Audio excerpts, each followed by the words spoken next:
मैं हैरान हो गया ये जानकर, मैं जिनकी बात कर रहा हूँ शाइना जी, ये अपनी शॉप भी चलाते, अपने हस्बैंड का साथ भी देते, पूरा दिन शॉप पे बैठना और साथ में दो बेटियों को भी देखना। 2010 के बाद लगभग 2021 में 11 साल के बड़े गैप के बाद पढ़ाई शुरू की और 2022 में आपने मास्टर कैडर को क्रैक कर दिया। सो शाइना जी, ओवर टू यू। मैं बहुत एक्साइटेड हूँ, आप इनको गाइड करिए सबको, कैसे आप ये सब मैनेज करते हैं।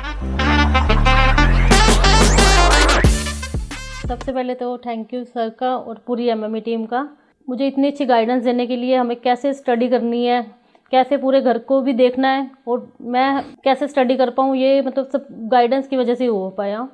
कि पहले तो मैं अपने हस्बैंड के साथ शॉप पे काम करती थी, हमारे शॉप है रेडीमेड गारमेंट्स की, वो भी देखना और साथ में बच्चों की स्टडी का भी होता था और खुद की स्टडी भी होती थी। और सर ने बहुत अच्छी गाइडेंस दी कि मैं कैसे स्टडी करनी है और पूरा मास्टर कैडर कैसे क्रैक किया मैंने। Thank you sir. आप कैसे पढ़ते कैसे थे, मेरे को वो एग्जैक्ट पॉइंट जानने हैं भाई। आप अपने दिन को कैसे मैनेज करते थे, क्योंकि आप शॉप पे भी बैठते थे, फिर शॉप पे बैठ के पढ़ते थे। हाँ जी सर, पहले मैं सुबह उठ के सबसे पहले बच्चों को स्कूल भेज के घर का काम ख़त्म करके उसके बाद 10 बजे शॉप पे आके 10 बजे मैं पढ़ना स्टार्ट कर दिया। साथ में शॉप के कस्टमर्स भी अटेंड करते थे, जैसे बीच में कोई कस्टमर आए साथ में वो भी अटेंड कर लिए और साथ में अपनी स्टडी भी कंटिन्यू करी। इसको कंटिन्यू करेंगे आगे। यहाँ मेरे मन में क्वेश्चन आ रहा है, जब आप दुकान पे बैठे हो पढ़ाई कर रहे हो, बीच में कस्टमर आ गया तो क्या आपका अंदर से हिलता नहीं था यार मुझे पढ़ना है, माइंड को कैसे सेट किया? क्योंकि नॉर्मली होता क्या है, कोई घर पे काम कर रहा है, किसी ने आवाज़ लगा दी, फिर बंदा खिंच जाता है, यार मेरी पढ़ाई नहीं हो रही, मेरे को तो आवाजें आ रही हैं या बच्चों ने बुला लिया। आप इतने पॉजिटिव कैसे रहते थे? भी साथ में कस्टमर को देख लिया फिर पढ़ना शुरू कर दिया। मेरे हस्बैंड ने बहुत सपोर्ट किया इस मामले में कि मतलब मैं साथ में स्टडी भी कर पाऊँ और थोड़ा शॉप पे भी पूरा ध्यान रहता था मेरा। तो नहीं, बीच बीच में माइंड को कैसे करते थे? जैसे आप एकदम पढ़ते पढ़ते फिर उठ गए, फिर वहीं पर रुकते थे? सर दोनों ही काम जरूरी थे, वो भी मतलब स्टडी में थोड़ी ब्रेक जरूर हो जाती थी पर कंटिन्यू में कर पाती थी। अच्छा, रोज का रोज करने का वो टारगेट रखते थे आप? कि मैंने ये टारगेट ले लिया कि आज मैंने ये चैप्टर कंप्लीट करना है तो करना ही है, आज ये टेस्ट देना है।